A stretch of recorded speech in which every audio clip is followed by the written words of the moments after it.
Jai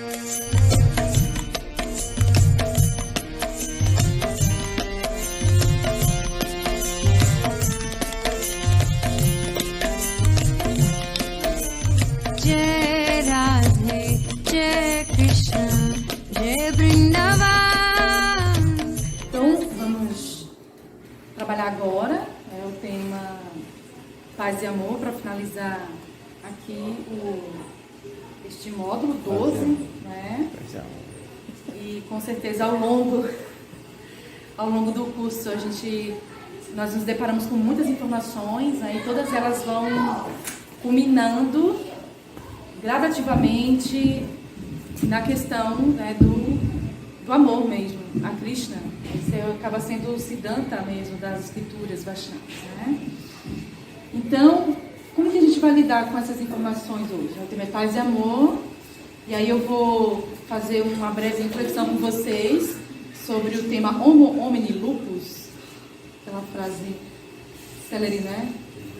A questão do paz e amor, na perspectiva do movimento hippie, a gente vai fazer logo, lógico, uma retrospectiva aqui do movimento hippie, mas a gente vai lidar um pouquinho com essas informações para chegarmos, então, na perspectiva do Vaishnavismo, que tem uma conexão também até histórica, a gente vai ver isso, logicamente, né? A gente já viu e a gente vai retomar quando o Prabhupada chegou ao Ocidente, tá?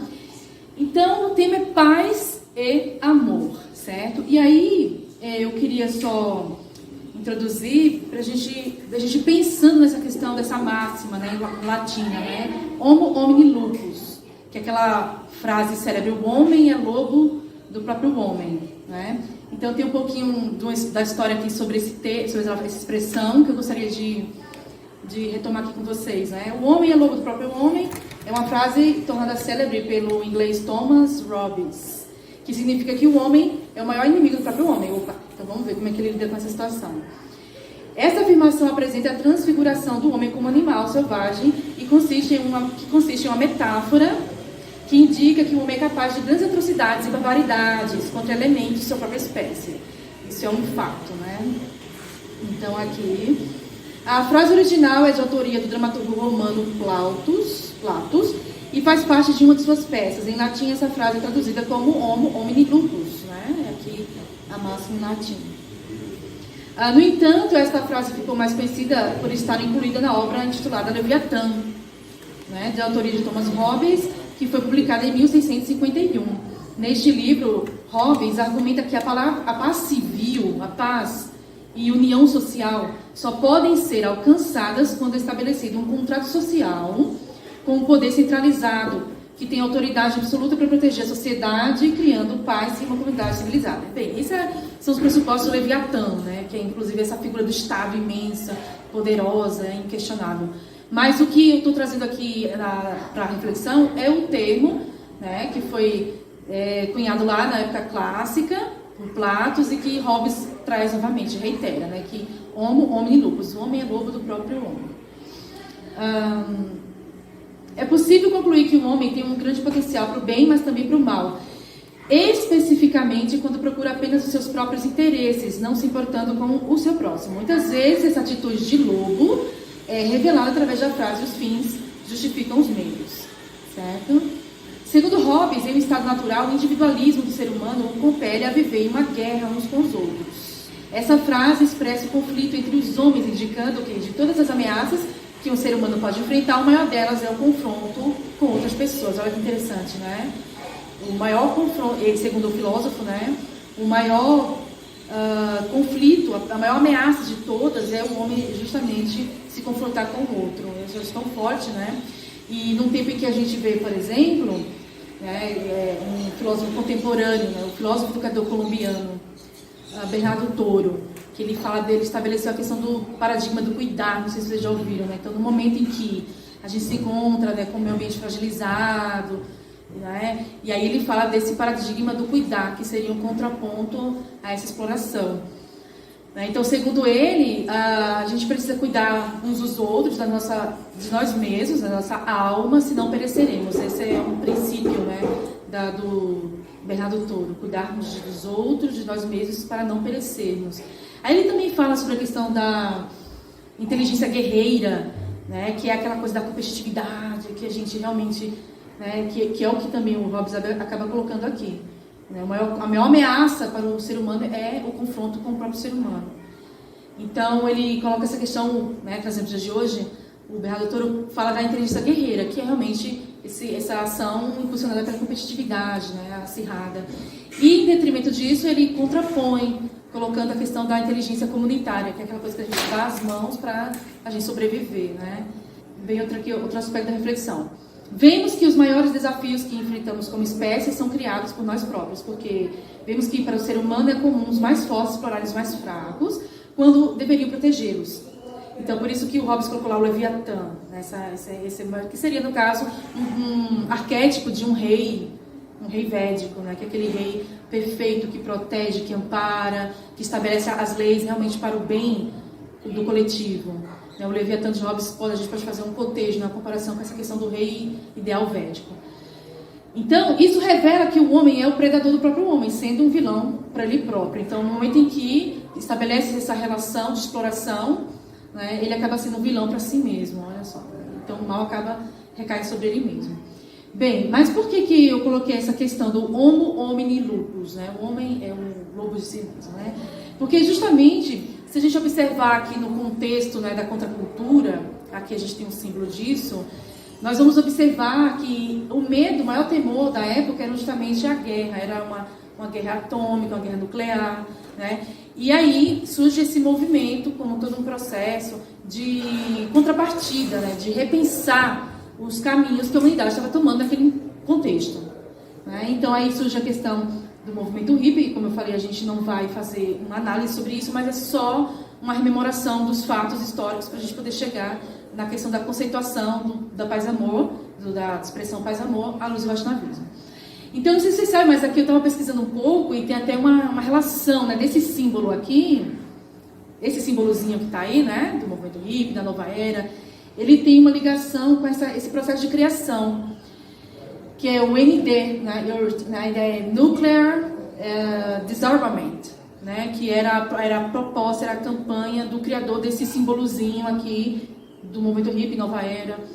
Né? Então ele usa aqui, ó, tem uma explicação bem interessante. Ele fala, para criar um símbolo que levasse em si todo o sentimento de uma época, que era o medo e o desejo por segurança, Holton, que criou aquele símbolozinho, se inspirou na sinalização homógrafa, um sistema de códigos militares.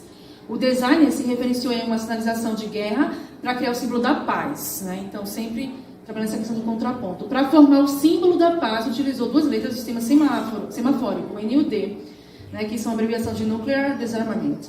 Desarmando, né, desarmamento nuclear em inglês. O círculo em volta representa a Terra, que foi isso que eu acabei mostrando aqui para vocês. Né? Então, logicamente, quando a gente fala a expressão paz e amor, a gente já lembra, evidentemente, esse momento histórico, esse contexto histórico, né, em que os jovens, sobretudo, né, das famílias, às vezes, abastadas da América, então, propuseram novos referenciais, uma nova forma de ver o mundo, certo? Uma nova cosmovisão, né, em que fosse contraposto justamente essa questão da inteligência guerreira, que atualmente o Bernardo Toro, né, fala da inteligência guerreira. Né? Então, buscar a paz, buscar o amor. Então, essa era a perspectiva, né, da juventude da época.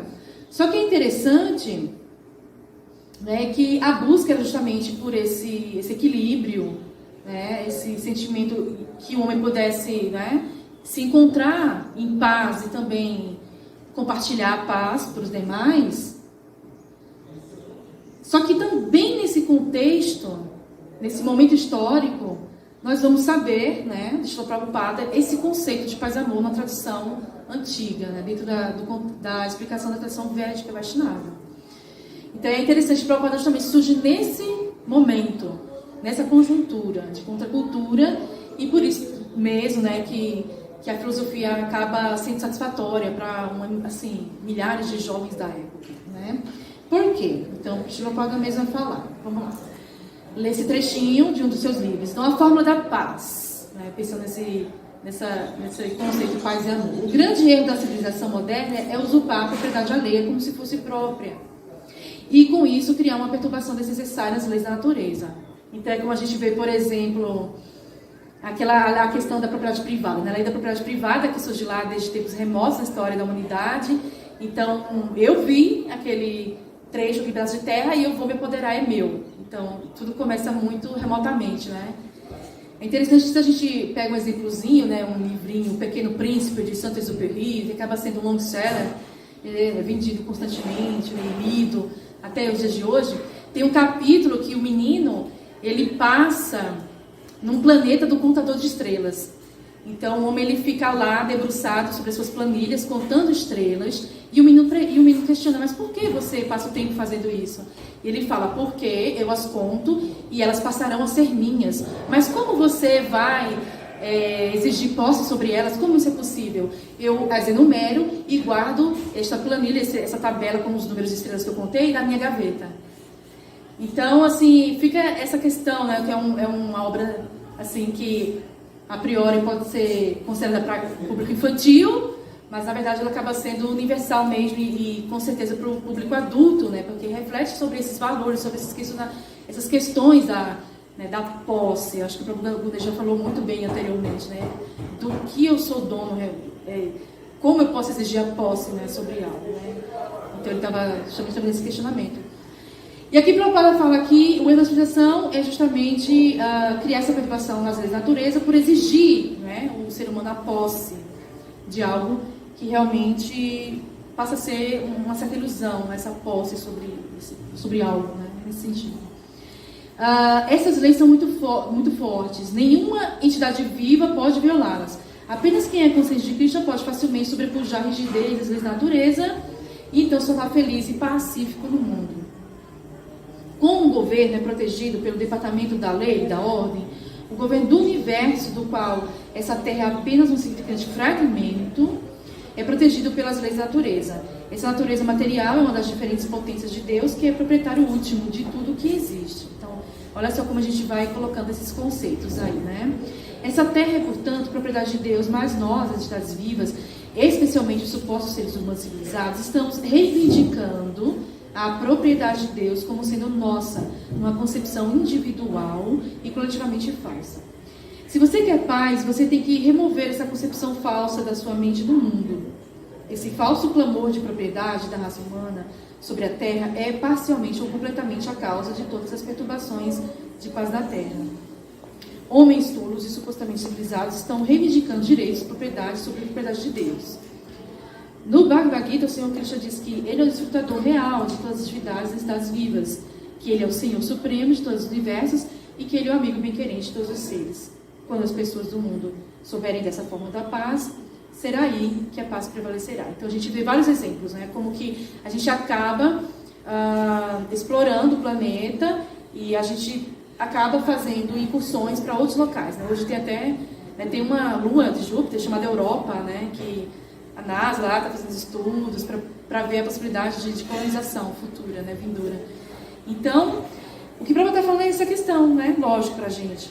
Não só um ambientalista vai compactuar dessa linguagem, mas um espiritualista também, certo? E por entender que de fato, né, a natureza é essa mãe que nos protege, que nos ampara, que nos dá todos os recursos para a nossa sobrevivência, né? E que a gente acaba aí justamente empreitando, né, essa guerra por ter mais, e isso acaba envidando esforços para a própria autodestruição.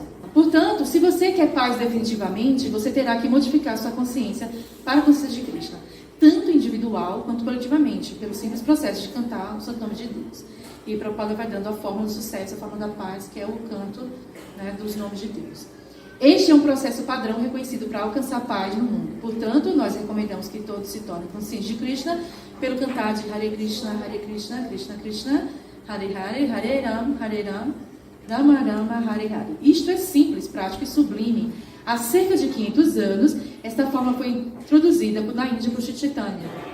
E agora está disponível em seu país. Aceite esse simples processo de cantar, como mencionado acima, e compreenda sua verdadeira posição pela leitura do Bhagavad Gita, como ele é, e restabeleça sua relação esquecida com Krishna, Deus. Paz e prosperidade serão os resultados imediatos. Então, está no livro Ciência da Autorização. Eu creio que vocês já tenham se deparado também, logicamente, com esse trecho, né, de leitura. Então, aqui agora nós vamos analisar um pouquinho alguns versos, 4 versos da Bhagavad Gita, já que Prabhupada nos encorajou a sempre estudarmos e meditarmos no Bhagavad Gita. E aí nós vamos agora estudar, nos debruçar sobre 4 versos da Bhagavad Gita que tratam sobre essa questão da paz. Olha só, que bonitinho, 5:12. Yukita karma phalam tyaktva shantim abnoti naistikim. Ayukta kama karina fale sakto nibadhate. Então, Krishna fala o seguinte para Arjuna: a alma constantemente dedicada alcança a paz não adulterada porque oferece o resultado de todas as atividades para mim. Então, esse é o primeiro ponto, né? Krishna fala: enquanto uma pessoa que não está em união com o divino, que é gananciosa pelos frutos do seu trabalho, fica enredada. Então, durante todo o nosso curso, né, os 12 módulos, vocês se depararam constantemente com essa mesma informação. E que ela vai sendo reiterada com o único propósito da gente ir compreendendo paulatinamente essa questão. Como que eu vou me desenredar? Essa é uma pergunta, né, que o indivíduo se faz, caso ele queira, ele busque pela paz, certo? E aqui que já fala, né, Shanti Abnoti Nastikim, olha, Shanti, né? Então a paz o indivíduo alcança quando ele age no mundo e ele oferece o seu trabalho para mim. Ele fala assim, então está lá no 5:12, né? Mas como que a gente vai compreender isso? Né? Como que isso é possível? Então temos também aí outra referência que é o 12:12. Então veja que é até um versinho fácil de lembrar, né? Bhagavad Gita 12:12. Shreyo hi gyanam abhiyasaj gyana dhyanam vishishate dhyanat karma phala tyagas tyagas shanti anantaram. Então veja que são passagens, né? Estão lá no capítulo 5:12, outro no 12:12, mas eles acabam trazendo informações, né, que se completam, que se associam. Se você não pode levar essa prática, então se envolva no cultivo do conhecimento. Nesse capítulo 12, Krishna está falando a essência mesmo do conhecimento, né? Ele está falando o conhecimento mais confidencial, que é serviço devocional, Bhakti Yoga. O indivíduo mesmo encarnado, né, ele se eleva a tal ponto, a consciência se eleva a tal ponto que ele pode desenvolver esse serviço, essa relação direta com Deus.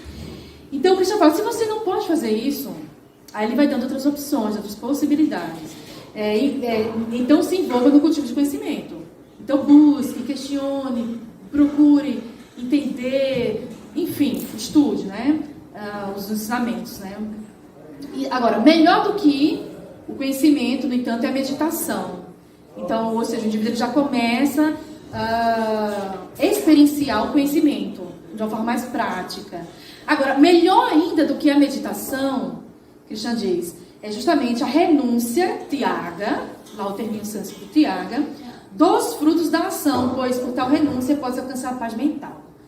Né? Então, renunciar aos frutos da ação. Então, a gente está num mundo que a gente precisa agir, que a gente precisa se sustentar, nós precisamos nos manter, mas assim mesmo, para a gente alcançar a paz, nós estamos em constante fluxo, em constante movimento, mas muito internamente, né, nós estamos numa condição em que a nossa ação ela não nos prende, nos enreda. A gente simplesmente desenvolve paulatinamente esse tyaga, essa renúncia, certo? Agir, mas em tyaga. Então, só assim que Krishna fala, a pessoa consegue paz mental. Olha só que dizendo como, né? Agir e conseguir ter paz mental. Porque muitas vezes a gente pode voltar para o conceito que realmente a paz, ela se processa com isso aqui, né? Também, né? Da gente se isolar realmente, buscar, né, um cenário belo, pacífico, né? Isso ajuda, obviamente, lógico. Tanto que um sábio no Bhagavata Purana, ele explica lá no segundo tomo, né, que os transcendentalistas também buscam a Viratirupa, ou seja, a forma de Deus na natureza, para buscar a paz. A meditação, essa sublimação de enxergar Deus na natureza também é uma ponte para a paz. Né? Então, o sábio, inclusive, ele descreve, ele fala que os pelos são as árvores, os pelos do seu corpo são as árvores, né, do grande corpo de Deus. O sol e a lua são seus olhos, né? As nuvens são seus cabelos, o oceano é a sua cintura, a humanidade é a sua residência, o canto das aves é seu magistral senso estético, sabe? Então, o Shukadeva, né, no segundo tomo do Bhagavad Purana, ele vai descrevendo essa forma tangível, Viratirupa, como sendo um grande corpo de Deus. E ele vai colocando assim, que é para o transcendentalista que busca essa contemplação, encontrar essa paz que ele busca. E Krishna está explicando, está ponderando junto com Arjuna sobre essa, além dessa contemplação da Viratirupa, né, que é da energia total, que permeia todo o espírito, o Brahman que está em tudo, Krishna exalta Arjuna a compreender a perspectiva pessoal. Então, ele fala mesmo os pronomes em primeira pessoa, man, aham. Ele fala os pronomes em primeira pessoa, a mim, para mim, como destinatário, né, desse esforço da humanidade. Agora, voltando lá no capítulo 5 da Gita, 5:29, ele fala, esse verso é bem famoso, é até fácil de decorar, é Bhoktaram Jagatapasam, Sarva Loka Maheshwaram, Suridam Sarva Bhutanam Gyatvaman Shanti Richati. Né? Então ele fala que os sábios, né? Então a gente vê hoje, a gente vive num momento de crise, né? de complexidade, de perplexidade, e aí muitas pessoas buscam sabedoria para lidar de uma maneira equilibrada e racional e razoável com os dilemas que se insurgem. Então, os sábios, conhecendo-me com o propósito final de todo o sacrifício e austeridades, o Senhor Supremo e todos os planetas semideus, o benfeitor e bem-querente das entidades vivas, alcançam paz. Olha, Shanti Rishati. Rishati, né, alcança, Shanti, paz, né, de todas as dores e misérias materiais, certo? Então, esse aqui também é um verso bem interessante para a gente meditar. E os últimos versos que também eu gostaria de abordar sobre esse tema de paz são esses aqui, ó, 18, 61 a 62, lá no finalzinho já, quando o Krishna já passou ali todas as instruções para Arjuna. Né? Então ele fala, Ishvara Sarva Bhutanam, Ridi Deshe Junatistati, Brahmanyan Sarva Bhutani, Yantrarudhani Mayaya. Olha que lindo. Então, quer dizer que no coração, além, né, de Deus está, isso é explicado nas escrituras, na natureza, como o espírito Brahman que permeia tudo, né, que os filósofos chamavam de total. Aqui a gente vê que além dele também estar nisso, totalmente nisso, né, na natureza, ele também está localizado no coração. Então, Ride, né, que é a palavra em sânscrito, coração, deixa Junat Tistati. Tistati, ele está localizado no coração. Essa porção de Deus, né, que descende do mundo espiritual e que acompanha as nossas andanças desde tempos imemoriais. Passagem após passagem, encarnação após encarnação. Então, Eva, Sharanangacha, Sarva Bhavina Bharata, Tat Prasada Param Shanti. Então, olha só, Shanti de novo, né? A gente vai falando as frases com Shanti. Sthanam Prapsyasi Shatatam. Então, o Senhor está situado no coração de todos, o Arjuna, e está dirigindo as andanças de todas as vivas. Que essa aqui, no caso, é justamente aquele conceito de Paramatma, que a gente viu lá num dos nossos módulos do curso da Shuri, né? Então, a gente viu que lá nós temos o conceito de Brahman, que é Deus, né, em tudo, o Espírito total que permeia tudo, inclusive a natureza tangível, certo?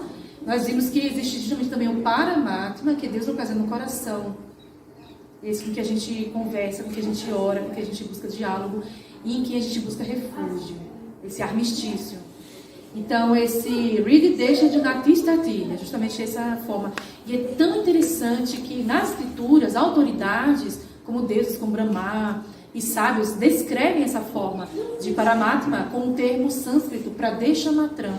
Diz que essa forma, né, de Paramatma, ela mede mais ou menos um palmo, Pradeshamatram. E ela está localizada simultaneamente em todas as formas, todos os corpos. Da mais pequenininha formiga até os seres humanos, né? Enfim, ele está em todas essas formas, nas formas dos deuses também. Todas as formas encarnadas, no mundo onde impera o poder dos modos materiais da natureza, que é onde nós estamos, o contexto onde nós inserimos, essa forma Pradeshamatram, ela está localizada contiguamente, próxima a nós, as almas também, no coração. O Shvetashvatara Upanishad, ele dá-nos uma alegoria muito bonita. Imaginemos uma árvore, né, em cujos galhos estão pousadas duas aves, certo? Uma ave somos nós, que estamos comendo a árvore, o fruto da árvore. Essa somos nós, uma dessas aves. A outra é uma ave que só observa.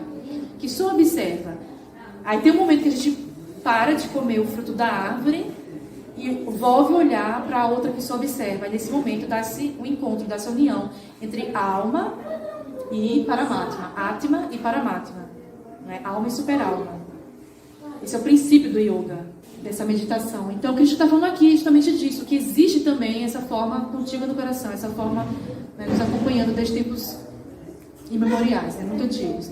Ó descendente de Bharata, renda-se a ele totalmente. Então, o Krishna fala, renda-se a Paramatma, a superalma. Por sua graça, você alcançará a paz transcendental e a morada suprema e eterna. Então, mais uma vez, Krishna falando aqui da questão de como alcançar a paz. Voltando para esse Deus localizado no coração, essa superalma.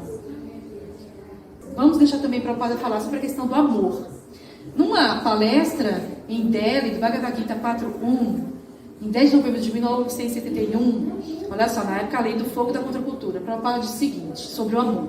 Assim como aqui, nós vemos um jovem rapaz, uma jovem moça unidos, similarmente, vocês têm visto nossas pinturas de Radha e Krishna. Eles também estão unidos, também há amor, mas aquele amor é real. Então, assim como, se a gente for pensar no princípio, né, que Platão falava da alegoria da caverna, né, que as pessoas estavam olhando para o fundo da caverna, atrás havia uma chama projetada e havia as figuras reais passando fora da caverna. E aí, o que acontece? Quem estava de costas para o fogo e via só o fundo da caverna, via só as sombras. A alegoria de Platão, né, Rui? Então, só via as sombras. Então, mesmo assim, né, Platão é incrível, o Prabhupada está falando disso, que existe essa informação que a gente tem nas escrituras. A gente pode não ver, mas são essas informações. Existe um mundo espiritual, né, repleto de bem-aventurança, conhecimento de tudo, de beleza, de segurança, e que lá existem as coisas reais. Aqui o que a gente vê é só um reflexo. Então, o Prabhupada deu o exemplo do amor supremo entre Radha e Krishna, que é o amor conjugal, Madhurya Rasa, a gente também viu isso em um dos nossos módulos, né, dizendo que o amor entre homem e mulher aqui também é um reflexo dessa relação original. Também há amor, mas aquele amor é real. Aqui, a mesma coisa, um reflexo, é sombra. Então, lembra da questão de Platão, né? Aqui neste mundo material, porque uma sombra é falso, portanto há separação. Amor sem separação existe em Deus.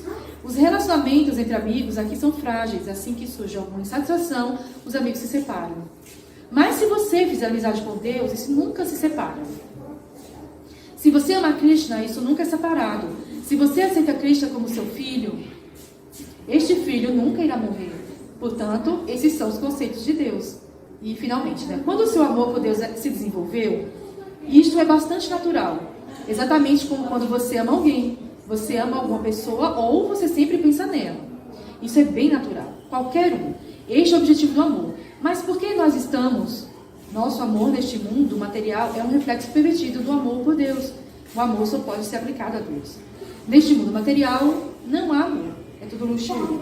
Não é possível haver amor. A palavra amor só pode ser aplicada a Deus. Então, esses são apenas reflexos pervertidos que estão se fazendo passar pelo nome de amor.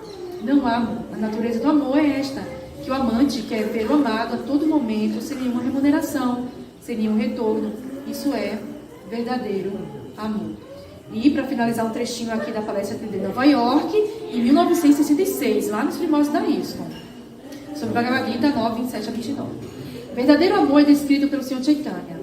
O amor dele é expresso em um verso, Ashrishava Apadaratam Pinashtumam, Adarshanam Barbaratam Karotuva, que é um trechinho ali do Shikshastaka. E também está no Antyalila 2047. Meu querido Senhor Krishna, você pode me abraçar ou me esmagar sob seus pés.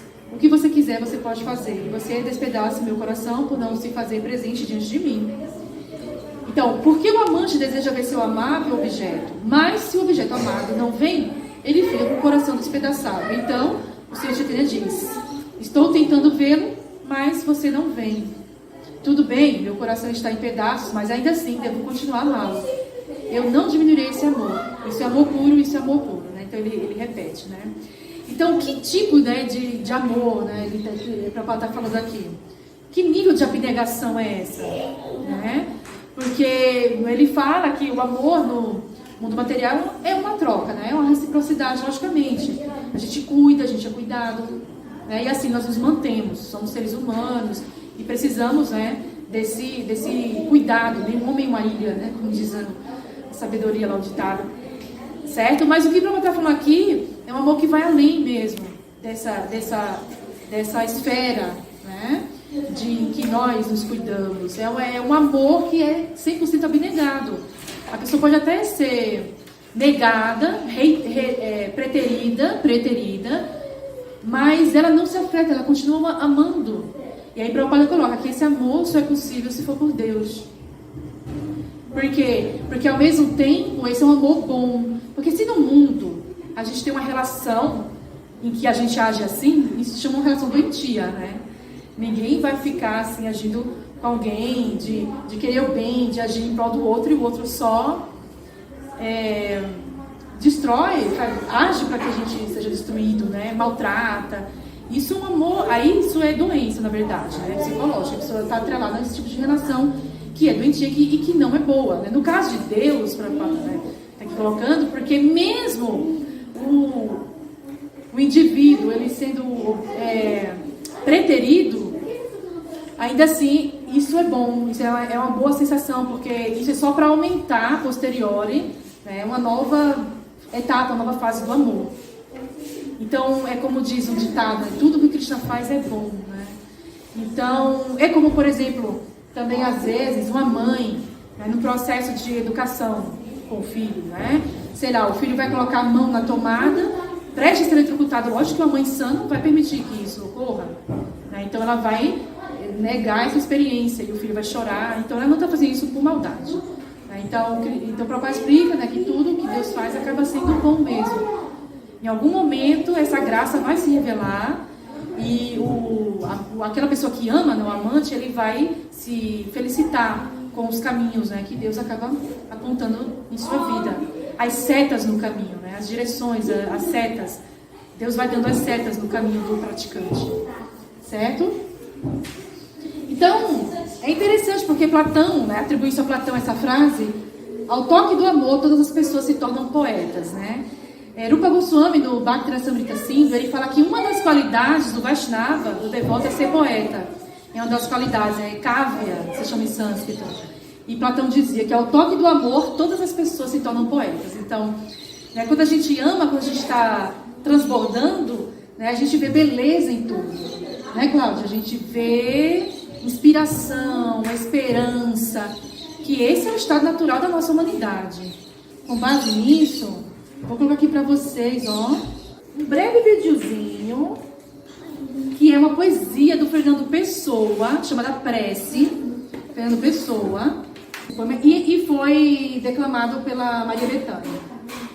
Senhor, que és o céu e a terra, que és a vida e a morte, o sol és tu, e a lua és tu, e o vento és tu também. Onde nada está, tu habitas. Onde tudo está, o teu templo, eis o teu corpo. Dá-me alma para te servir e alma para te amar. Dá-me vista para te ver sempre no céu e na terra. Ouvidos para te ouvir no vento e no mar, e mãos para trabalhar em teu nome. Torna-me puro como a água e alto como o céu. Que não haja lama nas estradas dos meus pensamentos, nem folhas mortas nas lagoas dos meus propósitos. Faze com que eu saiba amar os outros como irmãos e te servir como a um pai. Minha vida seja digna da tua presença. Meu corpo seja digno da terra, tua cama. Minha alma possa aparecer diante de ti como um filho que volta ao lar. Torna-me grande como o sol, para que eu te possa adorar em mim. Torna-me puro como a lua, para que eu te possa rezar em mim. E torna-me claro como o dia, para que eu te possa ver sempre em mim. Eu achei bem interessante a visão aí do Fernando Pessoa, em prece, quando ele coloca, essa questão dos elementos da natureza, que é realmente impressionante. Um dos aspectos da compreensão de Deus no Bhagavad Purana, chamado Bhagavata, a gente tem essa descrição lá. E é interessante que agora eu me lembrei, Emil Steiger, que é um dos teóricos da questão da poesia na academia ocidental, ele diz que o estado natural do poeta é a comunhão com a natureza. O estado natural, Emil Steiger, quando a gente estuda lírica, o estado natural do poeta é a comunhão com a natureza. Isso a gente vê na lírica ocidental. Na lírica, lá do outro lado, se a gente, sobretudo, se debruçar sobre os textos védicos, Vaishnavas, a Kávya, a poesia, ela tem vários níveis. Então, além da questão de tratar desse aspecto da beleza tangível, a Kávya ela também vai tratar da questão do aspecto Paramatma. Você vê isso aqui também na poesia prece, amar os irmãos, amar os irmãos. Então, esse é o aspecto Paramatma, essa união com o outro, essa via de dupla mão, É uma via de dupla mão. A comunicação, inclusive etimologicamente, é tornar comum aos outros os meus pensamentos, as minhas ideias, os meus sentimentos, tornar comum. Então, para que façamos isso, é necessário haver a ponte, a via de dupla mão. Então, isso é já a realização Paramatma, Deus localizado no coração. O indivíduo ele respeita tanto o irmão, o próximo, que ele vê Deus também no coração do outro. Então, aí faz essa conexão, faz essa ponte, certo? E também, na Kávya, aí, na poesia, a gente vê a questão da busca do anseio por servir. As mãos que trabalham para te servir. Ele falou isso aqui também na poesia.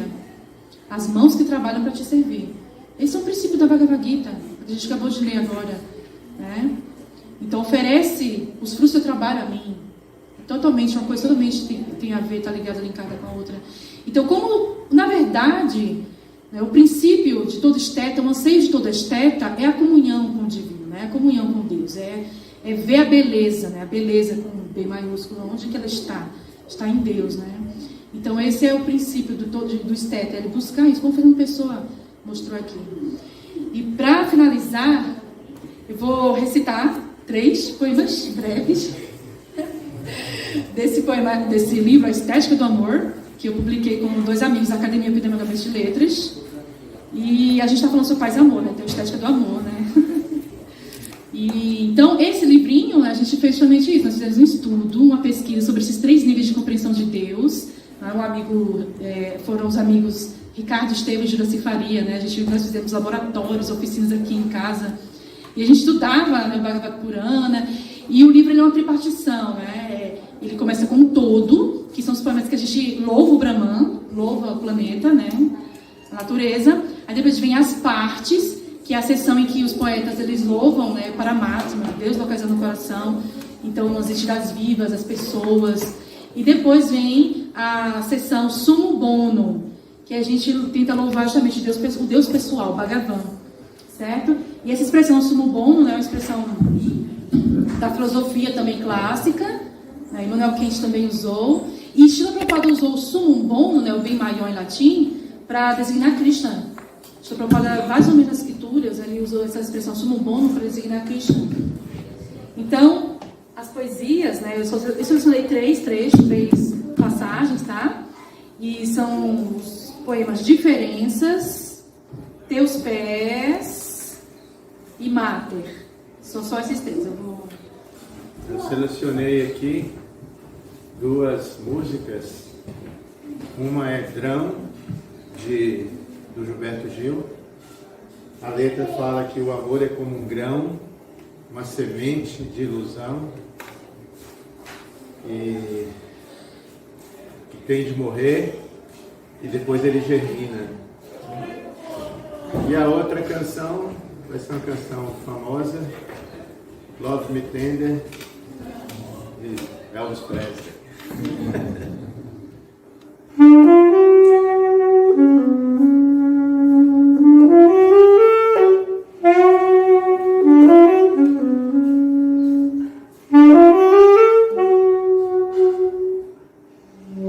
Diferenças. As mil agruras por que passei são como a água em uma rasa cavidade na terra, diante do oceano de tua benevolência. E todo o brilhantismo de alguém é como uma gota de orvalho diante do imenso verde de tua sapiência. Eu falo, respiro, ando, graças a teu poder. Eu sinto, penso, passo a cada alvorecer. Mas tu continuas eterno, sábio e belo, desde tempos imemoriais. Eu sou a partícula, o diminuto, a areia. Tu és a fonte de ti mesmo e de todos os ancestrais. Eu estou aquém de minhas próprias lembranças, meus prévios crepúsculos. Mas tu não te esqueces de nada e mantens sem trabalho a nós e o mundo.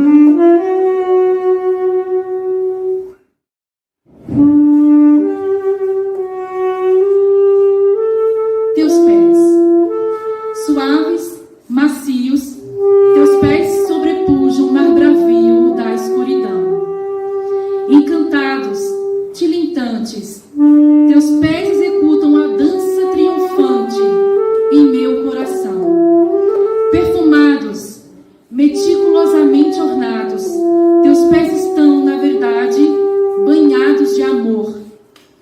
É que as flores que os decoram, virgens e puras, morrem de vida e de frescor. Ó, como podem tocar a terra, que dura e agra, não perdoa ninguém. Mas tal pungência só abre a senda do prazer que a tormenta advém. Teus pés são a paz, a posição mais segura, onde descanso e serena me firmo. Teus pés são o altar, a prece sublime, o sol raiando e se pondo, a mística dos hinos.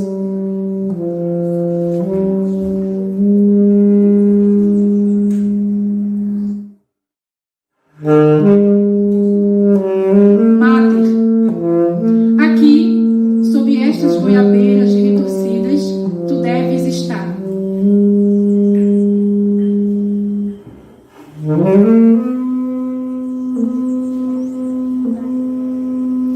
Encorajando a flor que nasce sobre as rochas a meditar. Amena é a paisagem de teu lago, que apazigua os olhos já cansados dos enredos agônicos da vida.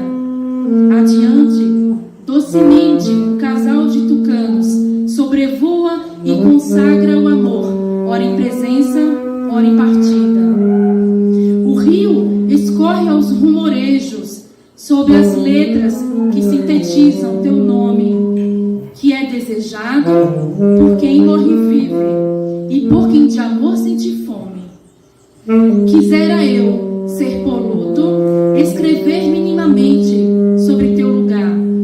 Quisera eu ser irresoluto, só ter olhos para a tua determinação, tão fácil e tão rara de alcançar. Mas, como a flor lótus que surge da lama, ofereço a ti esta despretensiosa melodia que afasta, entretanto, o meu pequeno barco das ondas mais bravias.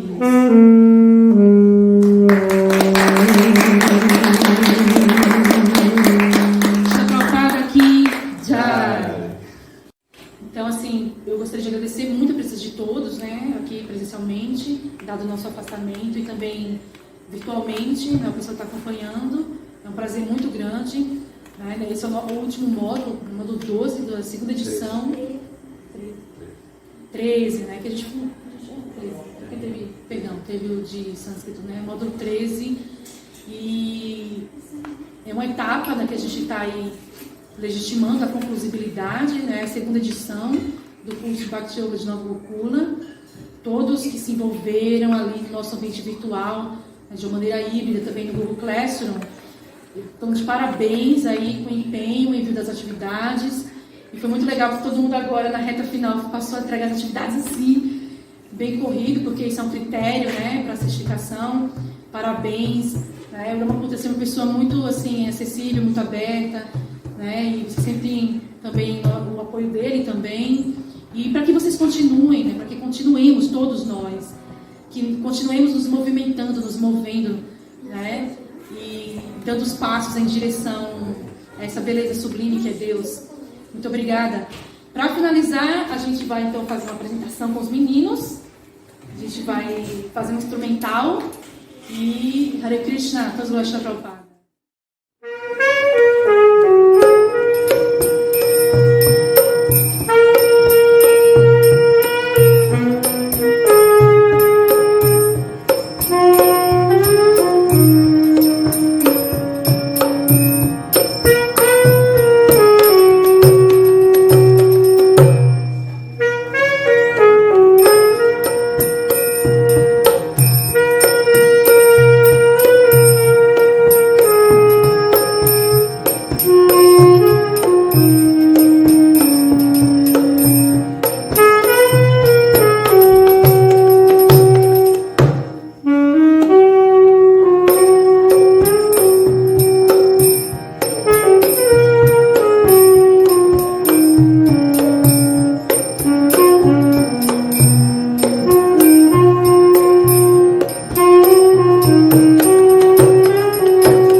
Jai Radhe, Jai Krishna,